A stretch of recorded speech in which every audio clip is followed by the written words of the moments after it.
sa pagsasagawa ng PAO Legal, Medical, Dental, Optical, Jail Visitation and Decongestion Program ng ating opisina sa Quezon City Jail Male Dormitory ay malakas na katuwang ng ating hepe, PAO Chief Persida Rueda Acosta, ang PAO Quezon City District Office upang maipadama sa ating mga kalalakihang PDL na may tumitingin sa kanilang mga kaso at tunay na nagmamalasakit sa kanilang kapakanan at karapatan bilang isang Pilipino. Ang mga detention prisoners, hindi pa ho sila convicted. Sila po ay nakikipaglaban pa sa kanilang kaso. Wala pa pong desisyon ng kanilang kaso. Ongoing pa lang po ang trial. Kaya po dito sila nakakulong. Kapag sila ay nanalo sa kaso, pakakawalan sila. At kung sila naman po ay matalo sa kaso, dadalhin na po sila sa Muntinlupa. At kung sila ay mag-aapila, doon na sila sa Muntinlupa mag-aapila at maghihintay ng kanilang apila. Ang concern ni client kanina is tungkol sa medical condition niya.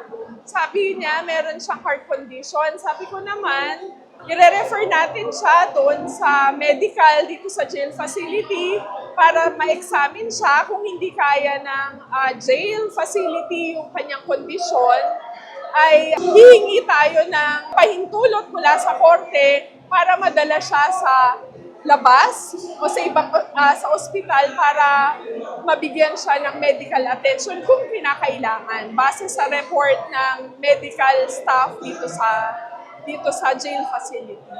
Yung mental na kondisyon nila, kasi meron man silang kasalanan o wala, gusto kong iparating sa kanila na hindi natatapos yung buhay nila at sa pagkakaroon ng kaso at yung pagkadetena sa kanila. Merong kinabukasan at ito ay pagsubok lamang. Kasi sa tingin ko, kailangan din nila yon maliban doon sa legal na assistance na mabibigay natin sa kanila. Malinaw sa ating mga manananggol pambayan ang bigat ng responsibilidad na nakaatang sa kanila bilang pagtupad nila ng tungkulin sa bayan at kasama na nga riyan ang mga tinatawag nating persons deprived of liberty. Meron naman po kaming magandang sistema sa aming opisina at sanay na po kami sa dami ng aming hinahandle na kaso, nasanay na rin po kami na maramihan ang aming kaso. Well, pinaprioritize po namin sila. Kasi po, ang isang tao, isang araw lang makulong, malaking bagay na yun eh. At wala naman nung pangpiyansa yung mga yan. So kahit pwede magpiyansa, hindi rin sila makakawala. Kaya hanggat maaari po, talagang sila yung tinututukan namin para makalaya kaagad sila. Oo naman po, kahit to Sabado-Linggo at meron ho kaming inquest duty hanggang alas 10 ng gabi. At pwede ho kaming tawagan, pwede kaming imbitahin para sumagot ng mga katanungan. 17 years na po ako sa PAO. Ito po yung una kong trabaho bilang abogado at masasabi ko po na wala din akong application na iba magmula noon. Ako kasi, career for me is purpose-driven.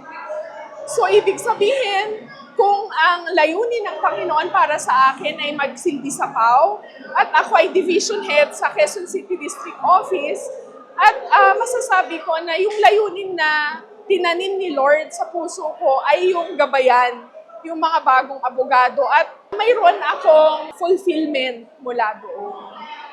At kinikilala ng ating mga PAO lawyers ang kadakilaan at katatagan ng liderato ng longest-serving Chief Public Attorney ng Republika ng Pilipinas.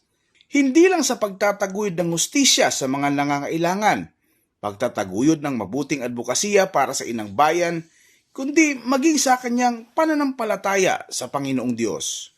Noong nandito ako, nung pumasok ako ay si ang Chief Public Attorney at ang masasabi ko ay ina-admire ko sa kanya yung pagiging religyosa niya, yung pananampalataya niya. Kasi magmula doon sa pananampalataya talaga, kung ano man ang relihiyon ng iba nating mga kasamang abogado, doon siya naghuhugot ng lakas, prinsipyo, doon sa pagsiservisyo sa mga kliyente natin na nangangailangan.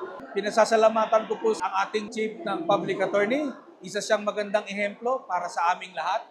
sana po ay dumami pa ang katulad niya para mas marami pa pong matulungan ang ating opisina. No?